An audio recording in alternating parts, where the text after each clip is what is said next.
हाँ तो बच्चों, हम पढ़ रहे थे आर्किमिडीज प्रिंसिपल और कुछ टेक्निकल प्रॉब्लम के कारण कैमरा बंद हो गया था और हमारी बात नहीं रुक गई थी। हम वापस शुरू करते हैं कि आर्किमिडीज प्रिंसिपल ये कहता है कि जब कोई ऑब्जेक्ट फुल्ली या पार्शली किसी फ्लूइड के अंदर इमर्स किया जाता है तो उसके ऊपर एक अपवर्ड फोर्स लगता है और अपवर्ड फोर्स कितना होता है? वह होता है equal to the weight of fluid displaced by this object. अब ये यदि आपके कंटेनर है जिसके अंदर आपने कोई फ्लूइड भर रखा है, चाहे पानी या कुछ, एक ऑब्जेक्ट आप इसके अंदर इमर्स करते हैं। इस ऑब्जेक्ट के ऊपर की ओर जो फोर्स लगता है वो बायोंस फोर्स लगता है, अपथ्रस्ट लगता है, और इस ऑब्जेक्ट का जो वेट है वो नीचे की ओर mg नीचे की ओर लगता है। ये mg नीचे की ओर लगता है और ये बायोंस फोर्स जो है ऊपर की ओर लगता है, बायोंस फोर्स ऊपर की ओर लगता है। इस ऑब्जेक्ट का इतना ही वॉल्यूम फ्लूइड के अंदर जाने के बाद में ये बायोंस फोर्स और mg दोनों बैलेंस करते हैं और यह फ्लोट करने लग जाता है। इस वॉल्यूम के बराबर ही, ऑब्जेक्ट के इस वॉल्यूम के बराबर ही इतना ही वॉल्यूम का फ्लूइड डिस्प्लेस हो जाएगा, निश्चित रूप से होगा। अब इस डिस्प्लेस्ड फ्लूइड का वेट जो है वो इस बायोंस फोर्स के बराबर होगा। किसका? डिस्प्लेस्ड फ्लूइड का वेट बायोंस, जो ये बायोंस फोर्स है, इसके बराबर होगा। ये आर्किमिडीज का सिद्धांत है। अब हमें करना क्या है? हमारे सामने दो बातें हैं। एक तो इस डिस्प्लेस्ड फ्लूइड का वेट हमें निकालना है कि वो वेट कितना होगा, या यूं कह दीजिए हमें कहा गया है कि बायोंट फोर्स निकालो। जब ऑब्जेक्ट फ्लोट कर रहा है तो बायोंट फोर्स कैसे निकालोगे? तो हमारे पास बायोंट फोर्स मेजर करने के लिए तो केवल इस ऑब्जेक्ट की जो है साइड्स है हमारे पास में, ये ऑब्जेक्ट कितना, इसकी शेप का पता है हमें कि किस शेप का है, तो हमें इसकी साइड्स का पता है, या जो ये फ्लूइड है, वाटर है या और कोई फ्लूइड है, इसकी डेंसिटी का पता है। तो डिस्प्लेस्ड फ्लूइड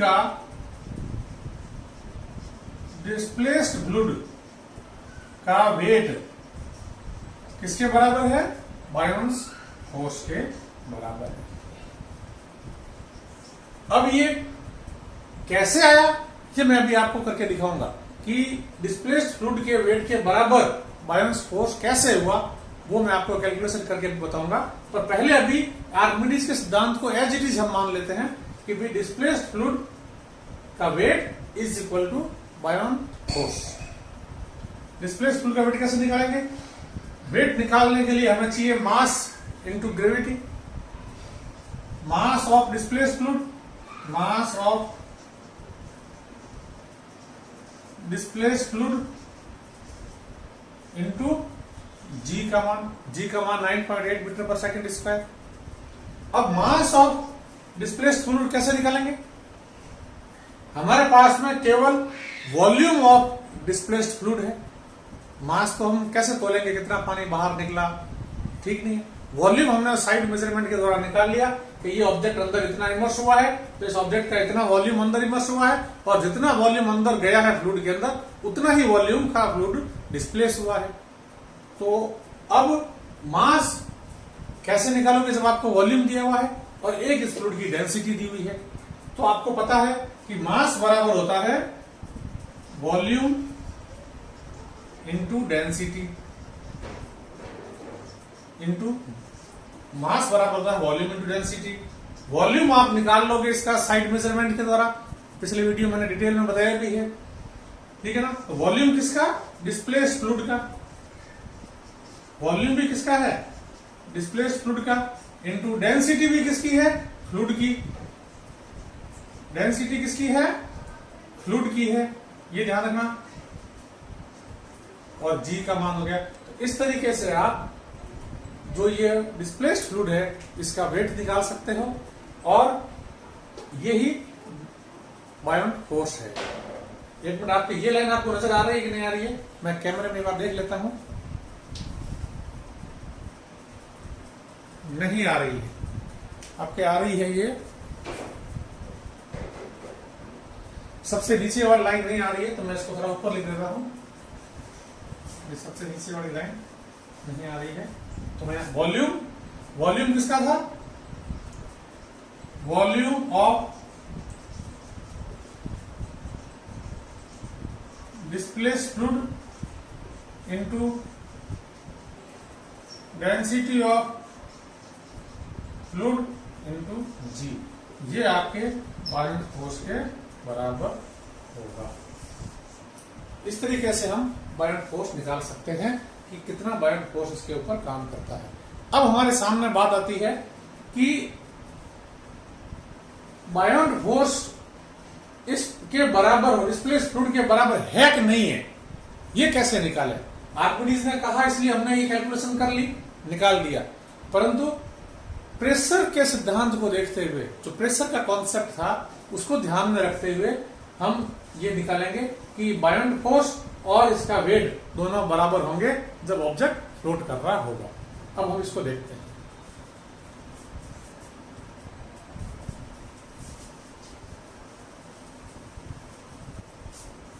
हाँ तो बच्चों, बात कर रहे हैं हम प्रेशर की।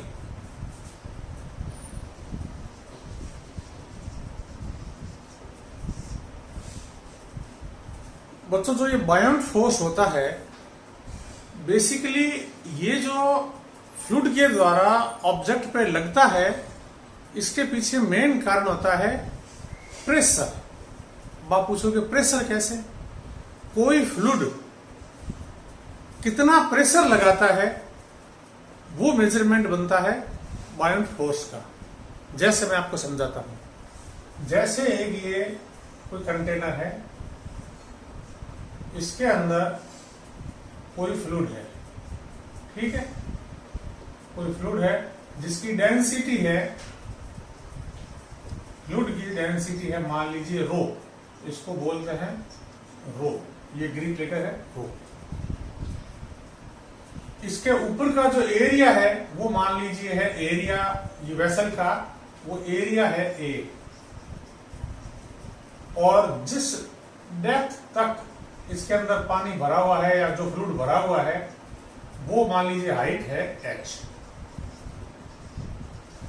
इस वेसल में, जिसका वेसल का एरिया जो है ऊपर का टॉप का एरिया वो a है, और h हाइट तक इसके अंदर फ्लूइड भरा हुआ है, फ्लूइड वाटर भी हो सकता है, और डेंसिटी इस फ्लूइड की है 4। अब इसके जो ऊपर की जो सतह है, सबसे ऊपर की जो सरफेस है, जो एटमॉस्फेयर से डायरेक्टली कांटेक्ट में है, इसके ऊपर जो प्रेशर लग रहा है एटमॉस्फेयर का, वो लग रहा है एटमॉस्फेरिक प्रेशर। इसको यदि हम कहते हैं P एटमॉस्फेरिक प्रेशर, P जो है एटमॉस्फेरिक है, यानी PATM बोल देते हैं। यहां जो ये प्रेशर लग रहा है इसकी सरफेस के ऊपर, वो एटमॉस्फेरिक प्रेशर है। किसके ऊपर? ये टॉप है, इसकी सरफेस का क्या है, ये टॉप, ठीक है। अब इस वेसल का जो बॉटम है, इस वेसल का जो ये बॉटम है, जो कि h हाइट नीचे है, इसके ऊपर कितना प्रेशर है, इतना पानी, ये जो वाटर या फ्लूइड जो है ये बॉटम के ऊपर पूरा प्रेशर डालेगा। ये फ्लूइड जो है बॉटम के ऊपर अपना प्रेशर डालेगा। तो ये प्रेशर तो हो गया टॉप का, और यहां पे जो प्रेशर है मान लीजिए वो है बॉटम का। ये बॉटम के ऊपर जो प्रेशर लग रहा है वो मान लीजिए P बॉटम है, और सरफेस पे जो लग रहा है वो P टॉप है, जो किसके बराबर है, एटमॉस्फेरिक प्रेशर के है। तो जो P टॉप पे जो लग रहा है वो तो है P एटमॉस्फेरिक प्रेशर। अब P बॉटम पे कितना लग रहा है ये तो हमें पता नहीं कितना लग रहा है, नहीं पता। तो बच्चों, एक जनरल सी चीज है, ये बताने के लिए आपको थोड़ा सा वापस प्रेशर का जो डेफिनेशन मैंने आपको बताई थी कि प्रेशर बराबर क्या होता था। प्रेशर बराबर होता था perpendicular force on the surface divided by area. Pressure is force perpendicular to surface divided by surface area. Measure किसमें करते थे हम इसको? न्यूटन पर मीटर स्क्वायर में करते थे, याद आ रहा है? वही दूसरा न्यूटन पर स्क्वायर की जगह हम पास्कल भी लिख देते थे, और पास्कल की जगह हम यदि बार में मेजरमेंट करना होता था तो पिछले वीडियो में थोड़ा सा आपको मैंने गलत बता दिया था कि मैंने उसमें गलती से लिख दिया था 1 बार बराबर 0.1 पास्कल। वो उस समय कैसे गलत हो गया पता नहीं। बाकी 1 बार बराबर होता है 10⁵ pascal. 1 bar is equal to 10⁵ pascal होते हैं। बार जो है वो बड़ी यूनिट है, पास्कल थोड़ी छोटी यूनिट है। ये पिछला वीडियो आपने देखा है तो उसमें थोड़ा सा करेक्शन कर लेना है। मैंने कमेंट्स में भी लिख दिया है कि ये पता नहीं उस समय शायद दिमाग कहीं चला गया होगा। तो प्रेशर बराबर होता है फोर्स अपॉन एरिया। अब प्रेशर बराबर फोर्स की जगह पर लिख सकते हैं mg अपॉन ए। अब इसके अंदर मैं यदि h हाइट का ऊपर नीचे गुणा कर दूं कोई फर्क नहीं पड़ेगा। न्यूमरेटर डिनोमिनेटर में एक ही चीज से गुणा कर दिया जाए तो कोई फर्क नहीं पड़ता। बराबर P बराबर, अब देखो ये A इंटू एच किसके बराबर होता है? A तो है सरफेस एरिया और H किसके बराबर है? डेप्थ के बराबर है, हाइट के बराबर है, इसका वाटर की जो हाइट है। तो ये टोटल क्या हो गया? इस पूरे के पूरे फ्लूइड का वॉल्यूम हो गया। ये तो हो गया volume m upon volume into G, m upon volume into G into H. अब m upon mass upon volume किसके बराबर होता है? मास अपॉन वॉल्यूम बराबर होता है डेंसिटी के बराबर होता है। तो ये हो गया रो जी एच, यानी प्रेशर का फॉर्मूला होता है रो जी एच। एक ये फॉर्मूला होता है कि यदि कोई फ्लूइड एच हाइट तक है तो उसके बॉटम में यानी कि एच हाइट नीचे जहां आप प्रेशर मेजर कर रहे हो तो प्रेशर इतना होगा। तो प्रेशर डिपेंड किस पे करता है? एक तो कितनी हाइट से है, कितना हाइट नीचे हमें प्रेशर मेजर करना है। दूसरा उस फ्लूइड की डेंसिटी का हमें पता होना चाहिए, मास पर यूनिट वॉल्यूम का हमें पता होना चाहिए। तो एक ये फॉर्मूला आपको कहीं पे जरूरत पड़े तो आप उसको काम में लेना। G 9.8 मीटर पर सेकंड स्क्वायर होता है। तो अब हम निकाल रहे हैं P बॉटम। बॉटम पे प्रेशर कितना होगा? तो देखो एटमॉस्फेरिक प्रेशर जो यहां लग रहा है वो तो प्रेशर डाल रहे हैं तो इसके ऊपर इतना तो प्रेशर है। बॉटम पे भी एटमॉस्फेरिक प्रेशर के बराबर प्रेशर तो है ही। अब कुछ एक्स्ट्रा है। एक्स्ट्रा किसका है? ये इस फ्लूइड का। इस फ्लूइड जो है साइड का है इसका प्रेशर और एक्स्ट्रा है।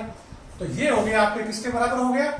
ये हो गया P एटमॉस्फेरिक प्रेशर प्लस ये प्रेशर किसके द्वारा? प्रेशर ड्यू टू फ्लूइड, यानी pressure due to fluid. P bottom बराबर P80m plus pressure due to fluid. Pressure due to fluid है आपके रो जी एच। जहां एच हाइट है फ्लूइड की, रो इसकी डेंसिटी है और जी ग्रेविटेशनल एक्सीलरेशन है। अब बात करते हैं हम कि बॉटम पे प्रेशर है P80m प्लस रो जी एच और टॉप पे प्रेशर है P80m। तो बॉटम का और टॉप का जो प्रेशर का डिफरेंस कितना है? P bottom minus P top बराबर ये P80m प्लस रो जी एच माइनस P80m। ये कट गया, पीछे बच गया रो जी एच। अब ये जो है pressure at total pressure at bottom minus total pressure at top, ये जो प्रेशर जो डिफरेंस है ये प्रेशर डिफरेंस ही रेस्पॉन्सिबल है बायोंट फोर्स के लिए।